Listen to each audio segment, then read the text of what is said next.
Zdravo, sem Klara iz Curry & Love in dobrodošli v Pisani kulinariki. Danes kuhamo skupaj. Dišavni riž v večjih različicah prihaja iz Bližnjega vzhoda. Kar poka od okusov in lahko ga postrežemo kot glavno jed ali pa kot prilogo. Danes ga bomo pripravili z malo tofuja in z šparglji, pa še kakšna omakica bo pasala zraven.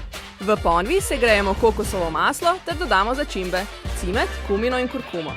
Pražimo okrog pol minute in uživamo v vonjavah.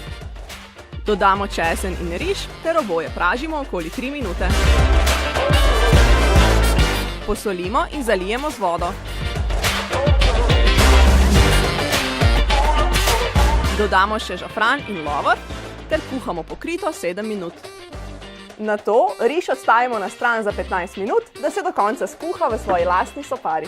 Priloga je izredno preprosta. V ponvi bomo na malo kokosovega olja popražili na kocke narezan tofu ter narezane šparglje. Pražimo 3 do 5 minut ter na koncu osolimo.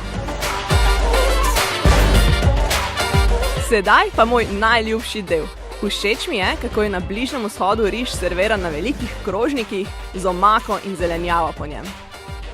Pa malo praženih orehov bo tudi pasalo. Slasten je tale riž in upam, da vam bo kmalu cela hiša dišala po njemu. Pa dober tek!